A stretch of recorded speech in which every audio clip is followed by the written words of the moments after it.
সবাই জানে যে একটা ঘটনা সব থেকে হৃদয় বিদায়ের ঘটনা হলো খারাপ ঘটনা।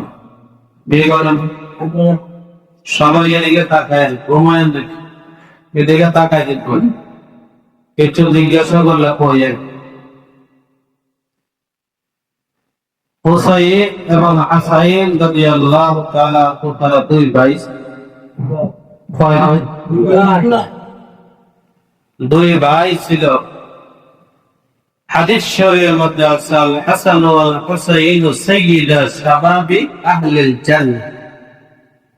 আবু সাঈদ খুদরী রাদিয়াল্লাহু তাআলা থেকে বর্ণিত, তিনি বলেন রাসূল বলেছেন যে তার দুই ভাই হলো জান্নাতি যুবকদের সর্দার। জান্নাতি যুবকদের সর্দার। তাদের মা কেমন ছিল? ফাতেমাতু সাইয়্যিদু শাবাবিল আহলিল জান্নাহ। আল্লাহ রাসূল বলেন আমার মেয়ে হলো জান্নাতি সকল নারীদের সর্দার। সুবহানাল্লাহ। আর দুই নাতির ব্যাপারে বলেছেন যুবকদের জান্নাতি সকল যুবকদের সর্দার। শুধু তাই নয়, রাসূল হাদিস শরীফের মধ্যে বলছেন এক নাম্বার যে হাসাইন হুসাইনকে যারা ভালোবাসতো তারা জন্য আমি নবীকে ভালোবাসবো। কত মর্যাদা! শুধু তাই নয়, আল্লাহ বিশ্ব নবী রাহমাতুল লিল আলামিন বলেন এমন একটি হাদিস বর্ণনা করলেন যে আমি হুসাইন এবং হাসাইনের বিরুদ্ধে ষড়যন্ত্র করলো, বিদ্বেষ পোষণ করলো, স্বয়ং যেন আমি রাসূলের বিরুদ্ধে বিদ্বেষ পোষণ করলো। যে আমার নাতি দুইজনকে হাসাইন এবং হুসাইনকে ভালোবাসলো তারা যেন আমি নবীকে ভালোবাসলো, আর যারা বিদ্বেষ পোষণ করলো তারা যেন আমি নবীর বিরুদ্ধে বিদ্বেষ পোষণ করলো। দুই নম্বর হাদিস শরীফের মধ্যে আছে হুসাইন হলো আমি নবীর অংশ। সুবহানাল্লাহ। নবী হলেন দুই জাহানের বাদশা, ওই বাদশার অংশ হলো হুসাইন। আল্লাহর নবী বললেন এমন একটি দিন আছে দুই ভাই 4 অথবা 5 বছর হয়েছে, এমন সময় দুই ভাই মার কাছে গিয়া বলতেছে আর মাযহাব, তারা দুই ভাই মাকে আল্লাহু আউযু বিল্লাহি মিনাশ শাইতানির রাজীম।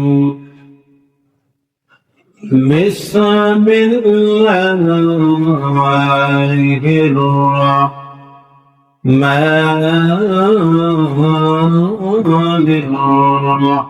الرحيم.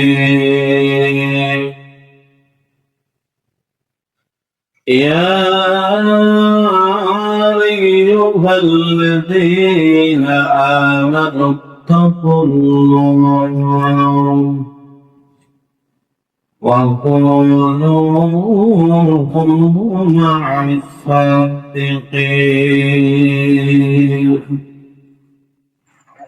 وقال رسول الله صلى الله عليه وسلم ليس منا طلب القبور وشق الجيوب ودعا بدعوى الجاهلية أو كما قال عليه السلام والسلام إلا الله وملائكته يصلون على النبي يا أيها الذين آمنوا صلوا عليه وسلموا تسليما. اللهم صل على محمد وعلى آل محمد كما صليت على إبراهيم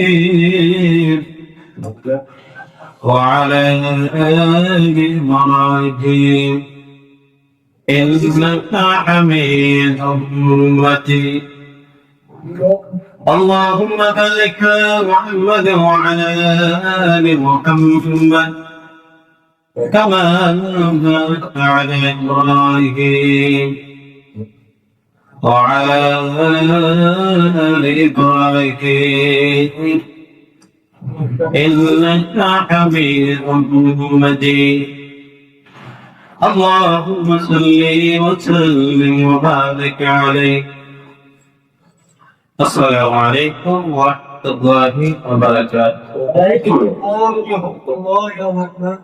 الله পাক আলামিনের দরবারে শুকর আল্লাহ পাক অত্যন্ত দয়া করে মায়া করে মহব্বত করে আমাদের সবাইকে আল্লাহ রাব্বুল আলামিনের পবিত্র স্থানে আসার এবং বসার তৌফিক দিয়েছে। তাই আমার অন্তরস্থল থেকে মহব্বতে জোরে সরে বলে আলহামদুলিল্লাহ। এটা মাস চলতেছে মহরম মাস। কি মাস? মহরম মাস। আল্লাহ রাব্বুল আলামিন এই মাসে অনেক ঘটনা ঘটিয়েছেন, তার মধ্যে সবাই জানে যে একটা ঘটনা সব থেকে হৃদয় বিদায়ের ঘটনা হলো কারবালার ঘটনা। এই ঘটনা সবাই এদিকে তাকায়, প্রমাণ দেখে এদিকে তাকায় দেখবেন, কিছু জিজ্ঞাসা করলে কয়ে হুসাইন এবং হাসাইন রাদিয়াল্লাহু তাআলা তারা দুই ভাই, দুই ভাই ছিল। হাদিস শরীফের মধ্যে আছে আল হাসান ওয়াল হুসাইন সাইয়্যিদা শাবাবি আহলিল জান্নাহ। আবু সাঈদ খুদরী রাদিয়াল্লাহু তাআলা থেকে বর্ণিত, তিনি বলেন রাসূল বলেছেন যে তারা ওই ভাই হলো জান্নাতি যুবকদের সর্দার। জান্নাতি তাদের মা কেমন ছিল? ফাতেমাতু সাইয়্যিদু শাবাবি আহলিল জান্নাহ।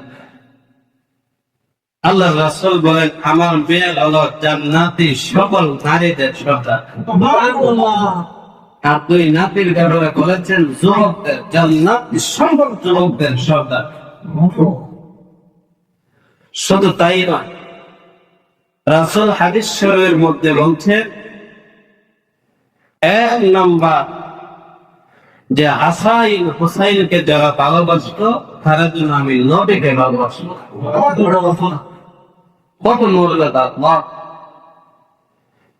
শুধু তাই নয়, আল্লাহুম্মা বিশ্ব নবী রাহমাতুল লিল আলামিন বলেন এমন একটি হাদিস বর্ণনা করলেন যে আমি হুসাইন এবং হাসাইনের বিরুদ্ধে ষড়যন্ত্র করল, বিদ্বেষ পোষণ করলো, স্বয়ং যেন আমি রাসূলের বিরুদ্ধে বিদ্বেষ পোষণ করল। যে আমার নাতি দুইজনকে হাসাইন এবং হুসাইনকে ভালোবাসলো তারা যেন আমি নবীকে ভালোবাসলো, আর যারা বিদ্বেষ পোষণ করলো তারা যেন আমি নবীর বিরুদ্ধে বিদ্বেষ পোষণ করলো। দুই নম্বর হাদিস শরীফের মধ্যে আছে হুসাইন হলো আমি নবীর অংশ। সুবহানাল্লাহ। নবী হলে দুই জাহানের বাদশা, ওই বাদশার অংশ হলো হুসাইন। আল্লাহর নবী বললেন এমন একটি দিন আছে দুই ভাই 4 অথবা 5 বছর হয়েছে, এমন সময় দুই ভাই মার কাছে গিয়া বলতেছে মাযহাব। তারা দুই ভাই মাকে বলতো মাযহাব, বাবাকে বলতো আব্বাজান, নানাকে ডাকতো নানাজান। আম্মাজানকে বলতেছে আম্মাজান, আশেপাশের লোকগুলা সন্তানগুলা ঈদের দিন জামা কাপড় পরতেছে, আমাদের কি কাপড় হবে না? ফাতেমা কান্না করে বলতেছে, সন্তান আমার, ওই যে আশেপাশের লোকগুলা দেখতেছো, সবার কাছে অর্থ আছে, টাকা আছে, তোমার বাবা তোর নাই, টাকাও নাই, সম্পদ। বলতেছে মা, তারা যে সুন্দর সুন্দর জামা কাপড় পরিধান করতেছে, আমাদের অত মনে চায় আমরা সুন্দর একটা পাঞ্জাবি পরি, সুন্দর একটা জামা গায়ে দিই। আম্মা জান ডাক দেয়া বলতেছে, ও সন্তান আমার, তোমার যতই কান্নাকাটি করো, কাপড় কিনে দেওয়ার মতো আমাদের সামর্থ্য নেই, টাকা পয়সা নাই। তোমরা দুই ভাই যাও, যাও তোমাদের নানা দাদের কাছে যাও, কে বলবা দুইজনকে দুইটা কাপড় দেওয়ার জন্য। সুবহানাল্লাহ। আল্লাহর নবী বিশ্ব নবী রাহমাতুল লিল আলামিন মদিনার নবীর কাছে গিয়ে বললেন, নানা যান, আমার আম্মার কাছে বলছি জামার জন্য, বাবার জন্য। বাবার কাছে বললাম, তাদের কাছে কোনো টাকা নাই, পয়সা নাই, কিনে দেওয়ার মতো সামর্থ্য নাই। বললাম আপনার কাছে পাঠাইছে, আমরা জানি আপনার নাম হলো রাহমাতুল লিল আলামিন। আপনাকে শুধু এক জগতের জন্য বাদশা বানানো হয় নাই গো নানা, আপনাকে দুজাহানের বাদশা বানানো হয়েছে। সকল দরজা যদি বন্ধ হয়ে যায়, ও নানা, আমাদেরকে জানি আপনি খালি হাতে ফেরত করবেন না। আমার নবী ওই দুই নাতিকে এত ভালো লাগতো, নামাজে গেলে খাটের মধ্যে ওইটা গড়াও চড়াই। মসজিদে আসলে নবী মসজিদের মিম্বরে বৈশাখ খুতবা দিত, দুইজন নাতি দুই পাশে মিম্বরের উপরে পয়সা থাকতো, কত মায়া করতো। নানাকে বলতেছে, নানা আমার, কত মানুষ ঘোড়া চড়ে, কত মানুষ চড়তেছে, আমার তো মনে চাই, আমাদের তো মনে চাই ঘোড়া চড়ব, ওট চড়ব। নানা বলতেছে, তোমাদের জন্য যদি আমি ঘোড়া হয়ে যাই, তোমরা কি চড়বা? নানা নিজে দুইটা হাত মাটির মধ্যে রাইগা, দুইটা হাত মাটির মধ্যে রাইগা, দুইটা পা মাটির মধ্যে রাইগা ঘোড়ার মতো বেরিস। দুই নাতি কাদের মধ্যে ওইটা বলতেছে, নানা এইটা হলো সর্বশ্রেষ্ঠ ঘোড়া। এত দামি ঘোড়া পৃথিবীর জমিনে হতে পারে না গো নানা। পৃথিবীর জমিনে ঘোড়ার দাম 1 থেকে 2 লক্ষ, বেশি থেকে বেশি 5 লক্ষ 10 লক্ষ হবে, কিন্তু এই ঘোড়ার দাম পৃথিবীর মানুষ কেউ দিতে পারবে না। নানা রাত ঘোড়া চড়াই তো, নাতিগুলাকে নিয়ে কত ভালোবাসতো। দুই নাতি যখন গেছে, নবী আমার চিন্তায় পড়ে গেছে, পেরেশানির মধ্যে পড়ে গেছে। ঈদের দিন দুইজনকে জামা কোথায় থেকে দেব? আমার নবীর বলেন, আমার ঘরে তো কাবা, ঠিক না? দুজাহানের বাদশা নবী আমাদের ঘরে কাবার নাই, এক সপ্তাহ পর্যন্ত চুলায় আগুন ধরে না। কয় যে আর আমরা একটু জানতে পেরেশানির মধ্যে করলে মনে হয় আল্লাহ আমাদেরকে বলে গেছে। কিন্তু নবীর 1 সপ্তাহ পর্যন্ত, 15 দিন পর্যন্ত চুলায় আগুন জ্বলতো না। খেজুর খায়া পানি খায়া দিলেন পর 3টা। আমার নবী চিন্তায় পড়ে গেলেন, নবী দুই নবী আছে, কি দিব, কি করব? টেনশনে পড়ে গেছেন, আমার আল্লাহ সহ্য করতে পারে নাই। জিব্রাইলকে ডাক দেয়া বলেন, জিব্রাইল যাও যাও, জান্নাতের মধ্যে যাইবা, গিয়া 2 রঙের 2টা কাপড় নিয়ে আও। কয়টা? কোন জায়গা থেকে? জান্নাত থেকে নিয়ে আসবা। তার আগে আমার নবীকে জিব্রাইল আমিন বললেন, ও নবী আমার, তাদেরকে জিজ্ঞাসা করেন তাদের কোন কালারের পাঞ্জাবি পছন্দ।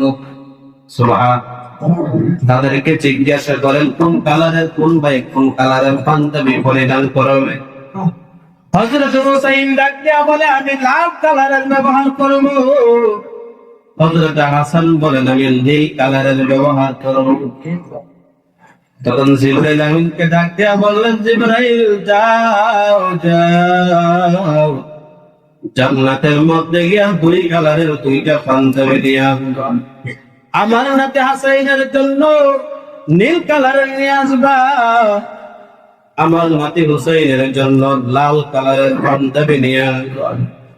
দুইটা পাঞ্জাবি নিয়ে আসছেন। নবী আমার ভবিষ্যৎবাণী করে গিয়েছিলেন, ও হাসাইন তোমার মৃত্যু হবে বিষ পান করিয়া। দেখবেন বিষ কালার যখন বিষ খাইয়া মানুষ মারা যায়, সারা শরীরটা নীল বর্ণের হয়ে যায়। আমার নবী বললেন, হুসাইন তুমি কারবালার ময়দানে শহীদ হইবা। বুঝছেন, এই দুইটা বান্দাবের আলাপ থেকে নবী আমার ভবিষ্যৎবাণী করে গিয়েছিলেন। ওই নবীর মর্যাদা, এত মর্যাদা, নবী বললেন দুনিয়ার জমিনে আমি যদি চাইতাম উহুদ পাহাড়টা আমাকে আল্লাহ বলেছিলেন, নবী আপনি এত অবাক রকমের মধ্যে আছেন, এত পেরেশানির মধ্যে আছেন, আপনি শুধু একবার বলেন ওই উহুদ পাহাড়টা স্বর্ণের পাহাড় হয়ে যাবে। সুবহানাল্লাহ। ও নবী আপনি কষ্ট করা লাগবে না, চিন্তা করা লাগবে না, আপনার কষ্ট আমি আল্লাহর সহ্য হয় না। জান উহুদ পাহাড়টা শুধু একবার বলবেন যে স্বর্ণ হয়ে যাও, বলতে দেরি স্বর্ণ হইতে দেরি বলেন। আমার নবী বললেন আমি দুনিয়া ভোগ করার জন্য আসি নাই, উম্মতকে কিভাবে জাহান্নাম থেকে বাঁচায় জান্নাতে নেওয়া যায় এই জন্য আমি আসছি। যদি আমি স্বর্ণের জন্য আসতাম, রূপার জন্য আসতাম, হীরা মুক্তার জন্য আসতাম, আমার আল্লাহ যা চাইতাম তাই আমাকে দিয়া দিত। আমার নবী বললেন আপনি কে ভবিষ্যৎবাণী করে গেলাম, আমি যখন দুনিয়া থেকে চলে গেলাম, হযরত আবু বকর যখন খেলাফত পাইল, হযরত ওমর পাইল, হযরত ওসমান পাইল, হযরত আলী পাইল, তারা যাওয়ার পরে হযরতে হুসাইন রাদিয়াল্লাহু তাআলা বড় ভাই হযরত হাসান খেলাফত পাইল। খেলাফত পাওয়ার পর নিজের চাচা আমিরে মুয়াবিয়া রাদিয়াল্লাহু তাআলা হাতের মধ্যে যখন দিল, চার দিক দিয়ে ইসলামের পতাকা পড়তে লাগলো, ইসলামের দাওয়াত করতে শুরু করলো।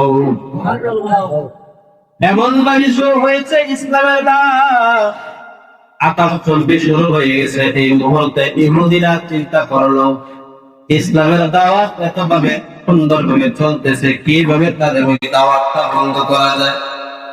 ইসলামের মধ্যে মুসলমান ভাই ভাই তাদের সম্পর্ক এত ভালো, ভালো সম্পর্কের মধ্যে কিভাবে খারাপ করা যায়, কিভাবে দ্বন্দ্ব লাগানো যায়, মারামারি লাগানো যায়, এটা হলো ইহুদির চক্রান্ত।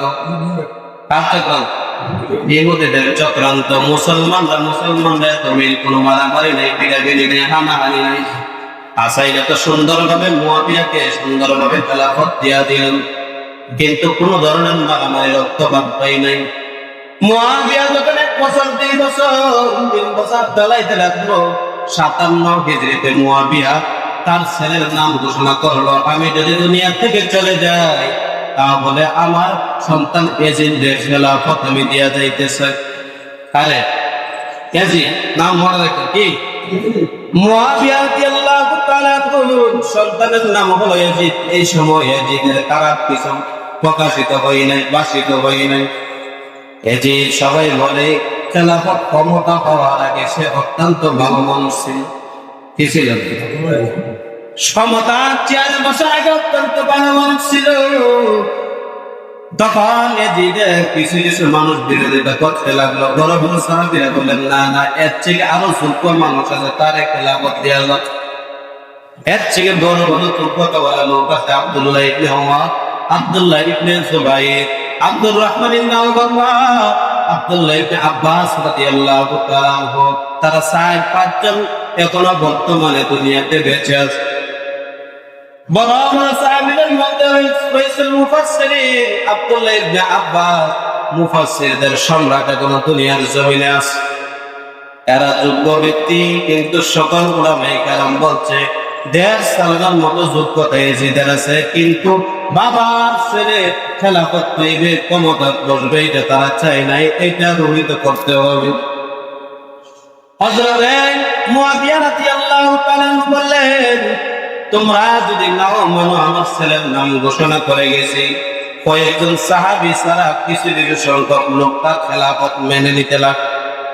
মুয়াবিয়া রাদিয়াল্লাহু তাআলা আনহু এই সময় দুনিয়া থেকে 60 হিজরিতে 4 রজব দুনিয়া থেকে বিদায় হয়ে গেছে। 60 হিজরি 4 রজব দুনিয়া থেকে বিদায় হয়ে গেছে। এমন সময়ে যে এখনো ওই কুফাবাসীদের ছিল, দামেস্কে ছিল, দামেস্কে থাকা অবস্থা তার খেলাফত গ্রহণ করে নিল, তার ক্ষমতা বুঝে নিল। ওই এজিদ যখন বাবা দুইটা ওসিয়ত করলো, মুয়াবিয়া রাদিয়াল্লাহু তাআলা বললেন, ও এজিদ আমার সন্তান, সাহাবায়ে কেরামদেরকে আমিও অনেক বুঝাইছি, কিন্তু তারা তোমার খেলাফত মেনে নিতে চায় না। 4-5 জন যদি মেনে না দেয়, তোমার খেলাফতের কোনো ভ্যালু থাকবে না। কারণ হলো তারা হলো সবথেকে বড় বড় সাহাবা। তোমার কোনো ভ্যালু থাকবে না, তোমার ওই খেলাফতের কোনো মূল্য থাকবে না। আমি তাদেরকে অনেক বুঝাইছি, কিন্তু তারা বুঝে নাই। কিন্তু তোমাকে 2টা শর্ত বুঝাইয়া দেয়, তোমাকে 2টা ওসিয়ত করে দেয়, তাদের বিরুদ্ধে আমি অ্যাকশন নেই নাই। কারণ হলো তারা নবীর সাহাবা। তারা কি নবীর সাহাবী? আমি 2টা ওসিয়ত তোমাকে দিয়ে যাই। 1 নম্বর ওসিয়ত হলো, তুমি তাদের সঙ্গে নরম গলায় কথা বলবা, নরম ভাবে কথা বলবা, সুন্দর ভাবে কথা বলবা, তোমার কথা থেকে যেন কোনো বিয়াদবি প্রকাশ না পায়। 2 নম্বর, তারা মর্যাদা করবে সাহাবী, তারা মর্যাদা পায়, তাদের মর্যাদা কখনো তুমি নষ্ট করিও। কয়টা নজিয়ত? একটা হলো তাদের সাথে নরম গলায় কথা বলবা, কখনো বিয়াদবি করবে না। 2 নম্বর হলো তাদের যে মর্যাদা আছে, কখনো তোমরা মর্যাদা নষ্ট করিও। 2টা ওসিয়ত করে গেলেন। তখন দুনিয়া থেকে যখন বিদায় হয়ে গেলেন 61 হিজরিতে, কারবালার প্রান্তে আপনার সব ঘটনা শুরু হয়ে গেছে। 3টা জায়গার কথা মনে রাখবেন। 1 নম্বর হলো মদিনা। 1 নম্বর কি? মদিনার গভর্নর বানিয়েছেন ওয়ালিদ ইবনে উকবা। 2 নম্বর বসরার গভর্নর বানিয়ে দিলেন উবাইদুল্লাহ বিন জিয়াদকে। 3 নম্বর হলো আমি বললেন ওই কুফাবাসীর গভর্নর বানাই দিলেন বশির ইবনে নুমানকে। কয়টা হয়েছে? এই 3টা মান মনে রাখবেন। কুফাবাসীরা বাবা হুসাইন রাদিয়াল্লাহু তাআলা ওকে চিঠি দিতে লাগলো, দেয়া বলতেছে, ও হুসাইন, তুমি তো সাধারণ কোনো মানুষ না, আমরা এজিদের খেলাফত মেনে নিতে চাচ্ছি না। তুমি যদি আসো, আমরা এজিদের বিরুদ্ধে 1 লক্ষের উপরে মানুষ, আমরা এখনো যুদ্ধ করার জন্য প্রস্তুত আছি। কি আছে? একটু ঘরে এমন কোশ্চেন সুবহানাল্লাহ, একটু ঘরে বললাম নাউজুবিল্লাহ। কারণ হলো তারা ষড়যন্ত্র করতেছে। মদিনা যখন আসছে, মদিনার যে গভর্নর ছিল, গভর্নর 2 জন লোককে ডাক দিছে, আব্দুল্লাহ ইবনে সুবাইরকে ডাক দিছে তার ওই কামরা ঘরে যাওয়ার জন্য। যখন গেলেন আব্দুল্লাহ ইবনে সুবাইর, তখন যাওয়ার সাথে সাথে হুসাইন বলতেছে, মনে হয় আমাকে ডাক দিবে। তাদেরকে বলতেছে, তোমরা 2 জন এজিদের পক্ষে আমার কাছে বায়াত হয়ে যাও। তারা 2 জনে কি বলতেছে? বায়াত হয়ে যাও। হুসাইন বললেন, না না, আমরা তার কাছে বায়াত করব না। 3 জন সাহাবী সরাসরি হুসাইন রাদিয়াল্লাহু তাআলা পরিবারের ভিতরে বলতেছে, আমরা ওইটা মানি না। বাবা ছেলে খলিফা হবে, ক্ষমতার চেয়ারে বসবে, যোগ্য যোগ্য ব্যক্তি থাকতে, এটা আমরা চাই না। যদি অন্য কাউকে দেয়, বায়াত করে 100 বার রাজি আছে। কয় ভাই? 100 বার রাজি আছে, 1000 বার রাজি আছে। কারণ বাবার ছেলে ক্ষমতায় বসবে, এটা চাই না। যদি বাবার ছেলে ক্ষমতায় বসতো, হযরত আবু বকরের সন্তান আব্দুর রহমান বিন আবু বকরকে ক্ষমতা দিত, ঠিক না? তারা বড় ক্ষমতাবান ছিল, তারা বড় যোগ্য ব্যক্তি ছিল। যোগ্য থাকলেই শুধু হবে না, এর চেয়ে আরো যোগ্য ব্যক্তি আছে, তাদেরকে খেলাফত দিতে হতো। হুসাইন রাদিয়াল্লাহু তাআলা উপর থেকে বাহির হয়ে গেছে। বাহির হওয়ার সাথে সাথে কয়েকজন সাহাবী বাহির হয়ে বলতেছে, আব্দুল্লাহ ইবনে জুবাইর, আব্দুল্লাহ ইবনে আব্বাস এবং কয়েকজন সাহাবী বলতেছে, হুসাইন তুমি এখান থেকে বাইরে হয়ে কোথায় যাইবা? বলে আপাতত এখন মক্কায় যাব। কোথায় যাব? মক্কায় যাব, আমার নানা জানের জন্মভূমিতে আমরা যাব। মক্কায় রানা হবে। সাহাবীরা বলতেছে মক্কায় তোমরা যে যাইবা ওই মক্কার ভিতরে যাওয়ার দরকার নাই, এখানে তুমি থাকো। কারণ হলো মক্কায় যাওয়ার পরে তোমার কাছে আরো হাজার হাজার সিটি আসবে কুফাবাসীর থেকে। তখন তাদের মনে অন্তরের মধ্যে জাগনা দিয়া গেছে। বড় বড় সাহাবী ছিল, আব্দুল্লাহ ইবনে আব্বাস, আব্দুল্লাহ ইবনে জুবাইর। তারা বলতেছে হুসাইন তুমি যাইও না, কারণ হলো কুফাবাসীরা তোমার বাবাকে ষড়যন্ত্র করে নিয়ে মারছে। কি করছে? ষড়যন্ত্র করে মারছিল। তোমার বাবার সাথে তারা বেঈমানি করছে, তুমি হুসাইনের সাথে তারা বেঈমানি করবে। কারণ হলো তারা অঙ্গীকার পালন করে না, অঙ্গীকার তারা ভঙ্গ করে। কি করে? অঙ্গীকার ভঙ্গ করে। সাহাবীরা বলতেছে যদি আমার সম্মান আর তোমাদের সম্মান অসম্মানী না হইতো, ও হুসাইন জেনে রাখবো তোমার চোল ধরে হলেও তোমাকে আমরা আটকায় রাখতাম। যদি তোমার মান সম্মান নষ্ট না হয়, আমাদের মান সম্মান যদি নষ্ট না হইতো, তোমাকে কিভাবে আটকানো যায়? কারণ হলো আমরা জানি তুমি এই জায়গার মধ্যে গেলে আর ফিরে আসবা না। ওই জায়গা থেকে এজেন্ট অর্ডার দিল তাড়াতাড়ি কইরা হুসাইনকে গ্রেফতার কর। কি করো? গ্রেফতার করো। যদি আমার বায়াত তারা গ্রহণ না করে তাহলে তাকে গ্রেফতার করো। হুসাইন রাদিয়াল্লাহু তাআলা এই মুহূর্তে বাইরে হবে আব্দুল্লাহ ইবনে জুবাইর, আব্দুল্লাহ ইবনে আব্বাস রাদিয়াল্লাহু তাআলা আনজা দিয়া কইরা কান্না করতেছে আর বলতেছে ও শহীদ, ওই কুফার দিকে তুমি যাইও না, কুফার দিকে যাইও না। কারণ হলো আমি দেখতেছি তোমাকে আর হুসাইন ডাকিনে, তোমাকে আমি শহীদ বলে ডাকতেছি। সুবহানাল্লাহ। তাদের মনে জাগ্রত হয়ে গেছে, জাগনা হয়ে গেছে। এই দুনিয়া যদি মানুষ বেঈমানি করে, কুফাবাসীর মতো বেঈমানের জগতে আর না। কুফাবাসীরা 1000, 2000, 3000 মতো সিটি বানাইছে। হুসাইনের মনে মনে চিন্তা ছিল কুফাবাসীরা আমার বাবার সাথে বেঈমানি করছে, এখন মনে হয় ভালো করে তাদেরকে দাওয়াত দেওয়া হোক, তাদেরকে কোরআন বোঝায়া হোক, সুন্নাহ বোঝায়া হোক, হাদিস বোঝায়া, তাদেরকে দ্বীনের লাইনে আনা যায়। কিন্তু তাদের ভিতরে তো বড় বেঈমানি ছিল। হুসাইন রাদিয়াল্লাহু তাআলা জানতো না। কিন্তু দেখবেন কিছু কিছু মানুষ আছে, আপনি চিন্তা করবেন এই মানুষটা ভালো হোক, কিন্তু আরো দেখা যায় দিন দিন খারাপ আছে না? কারণ হয়, কারণ হলো তার কপালে কোনো হেদায়েত নাই, তার কপালে কি নাই? ওই কুফাবাসীর কপালে কোনো কি ছিল না? হেদায়েত ছিল।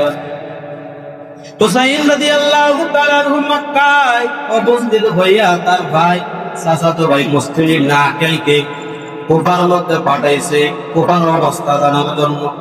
কি জানার? কুফার অবস্থা জানার জন্য পাঠিয়েছে। মুসলিম ইবনে আকিল ওই জায়গার মধ্যে পৌঁছা যাওয়ার সাথে সাথে 12,000 হুসাইন রাদিয়াল্লাহু তাআলা আনহুর পক্ষে মুসলিম ইবনে আকিলের হাতে ধরে 12,000 মুসলমান এবং বায়াত কইছে। কয় হাজার?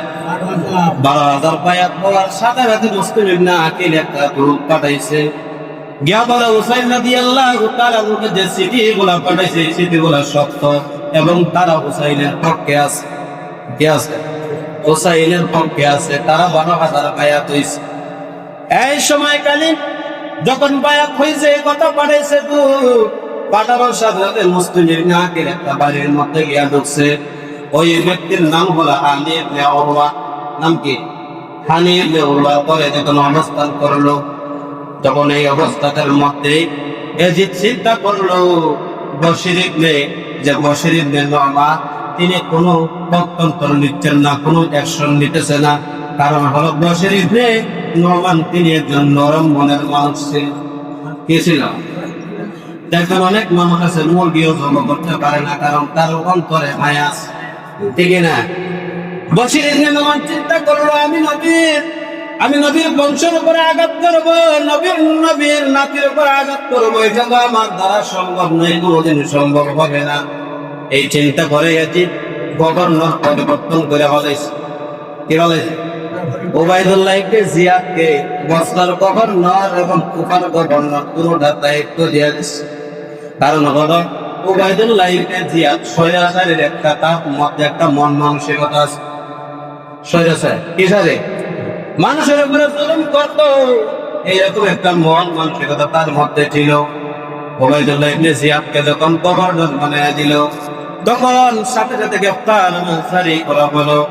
ও মুসলিম ইবনে আকিলকে যে জায়গার মধ্যে পাইলা ওই জায়গার মধ্যে গ্রেফতার করতে হবে। কি করতে হবে? এতদিন কয়েকদিন হয়ে গেল, বশির ইবনে নোমান বলে আমি একসাথে দেই নাই, কারণ নবীর বংশের উপরে আমি হাত বলতে পারবো না, কথা বলতে পারবো না। এই কারণে এজি চালাকি কইরা ওই জায়গার মধ্যে ওবায়দুল্লাহ ইবনে জিয়াদকে দায়িত্ব দিয়া দিছে। ওবায়দুল্লাহ ইবনে জিয়াদকে দিয়া যে দায়িত্ব পালন করতে পারবে, বশির ইবনে নোমানকে দিয়ে দায়িত্ব পালন করতে পারবে না। ওবায়দুল্লাহ ইবনে জিয়াদ গ্রেফতার জারি করলো, যে জায়গার মধ্যে পাইবা সেই জায়গার মধ্যে তোমরা ওই জায়গার মধ্যে তাকে বন্দী করে ফেলবা। যখন দেখলো হানি ইবনে উমর ঘরের মধ্যে খোঁজখবর নিয়ে ঘরের মধ্যে আছে, তখন হানি ইবনে উরওয়াকে আপনার গ্রেফতার করে নিল। কি করছে? হানি ইবনে উরওয়াকে গ্রেফতার করে নিল। হানি ইবনে উরওয়াকে বাঁচানোর জন্য 20,000 সৈন্য বাহিনী নিয়ে ছুটানোর জন্য গেছে। কয় হাজার? মুসলিম ইবনে আকিল হযরত হুসাইন রাদিয়াল্লাহু তাআলা চাচাতো ভাই। হানি ইবনে উরওয়াকে বাঁচানোর জন্য, ছুটে আনার জন্য 20,000 সৈন্য বাহিনী নিয়ে গেলেন। যাওয়ার সাথে যাওয়ার প্রত্যেক রাস্তায় যখন গেছে, কিছু সংখ্যক দেখবেন না বন্ধা আছে, সঠিক কাজে দেখবেন বাধা দেয়। হালাল পথে চলতে দেয় না, বা হারাম পথে চললো টাকা ইনকাম বেশি। আছে না? হালাল পথে তাদেরকে দেখায় যে বেশিরভাগ নারী গুলা যদি সঠিক হয়ে যাইতো, প্রত্যেকটা পুরুষ সঠিক হয়ে যাইতো। কারণ নারীর কারণে মানব দেখবেন বাটপারি হয়। আছে না? নারীর কারণে স্বামীগুলা চিটারি করে বাটপারি করে সুদ খায় ঘুষ খায়, কারণ হলো তার চাহিদা বেশি। কি বেশি? চাহিদা বেশি, কারণে স্বামী বাটপারি করে চিটারি করে। ওই মুসলিম ইবনে আকিল যখন চলে যাইতে আগলেন 20,000, এমন সময় রাস্তার মধ্যে কারো মা, কারো বোন, কারো ভাই, কারো আত্মীয় স্বজন এসে বলতেছে, এটা তো মুসলিম ইবনে আকিলের বিষয়, তোমরা কেন যাইতেছ? তোমরা কি আমাদেরকে এতিম করতে চাও? তোমরা কি আমাদেরকে বিধবা করতে চাও? ওই কথা শুনে কিছু কিছু মানুষ পিস্তিকা হয়ে গেছে। ঠিক আছে, পিছন থেকে সরতেছে আস্তে আস্তে কইরা। মুসলিম ইবনে আকিল বলেন, এক সময় আমি তাকায় দেখলাম আমার পিছনে মাত্র 100 জন। কয়জন? কয় হাজার আছে? 20,000। কয় হাজার? 20,000 লোকের মধ্যে মাত্র 100 জন। কিছুক্ষণ পরে তাকায় দেখলাম মাত্র 40 জন। এর কিছুক্ষণ পরে তাকায় দেখলাম আমি ছাড়া আর কেউ। এটার নাম হলো শিয়া। এটার নাম কি? মনে রাখবেন, যারা গেছে এটার নাম হলো শিয়া। কারণ হলো তারা সুবিধাবাদী। কিবাদী? মুসলিম ইবনে আকিল বলে আমি তখন তাকায় দেখলাম আমার সামনে মানুষ নাই, পিছনে মানুষ নাই, ডাইনে মানুষ নাই, বামেও মানুষ নাই। তখন আমি একা একা 6,000 সৈন্যবাহিনীর সাথে আমি একা একা যুদ্ধ করছি। কয় হাজার? 6,000 সৈন্যবাহিনীর সাথে যুদ্ধ কইরা আমি হঠাৎ করে তাকায় দেখলাম তারা একদিকে চইলা যাইতেছে, আমিও একদিকে চইলা গেলাম। হঠাৎ করে ঘরের ভিতরে দেখলাম একজন বৃদ্ধ মহিলা। আমি ডাক দিয়া বললাম, বৃদ্ধ মহিলা, আমি তো রাস্তা, আমি তো হযরত হুসাইন রাদিয়াল্লাহু তাআলা আনহুর দূত হিসেবে আসছিলাম। ওই কুফাবাসী কি অবস্থায় আছে, তারা কি ষড়যন্ত্র করে কিনা, ভালো আছে কিনা, এটা দেখার জন্য আপনি যদি আমাকে একটু আশ্রয় দিতেন। ওই মহিলার নাম ছিল দোয়াওয়া। কি ছিল? মহিলার নাম ছিল দোয়া। মহিলা বলতেছে, ঠিক আছে, আমি রাতের বেলা তোমাকে জায়গা দিতে পারবো। হঠাৎ করে রাতের বেলা যখন খাবার নিয়ে হযরত মুসলিম ইবনে আকিলের ঘরের মধ্যে গেলে তার সন্তান এসে বলতেছে, মা মা কারে খাবার দিতেছ, কারে পানি দিতেছ? বলতেছে, একজন লোক অপরিচিত, তিনি নাকি সফরে আসছে, আমরা ঘরের মধ্যে অবস্থান করতেছে, গিয়া থেকে যার বিরুদ্ধে গ্রেফতার জারি হয়েছে এদি তার বড় মা হানি দিতেছে, কামড় দিতেছে। তখন এই কথা শোনার পরে মুসলিম ইবনে আকিলকে ওবায়দুল্লাহ বিন জিয়াদ ডাক দিয়া বলতেছে, তারে তাড়াতাড়ি করে আমার কাছে নিয়ে আসো।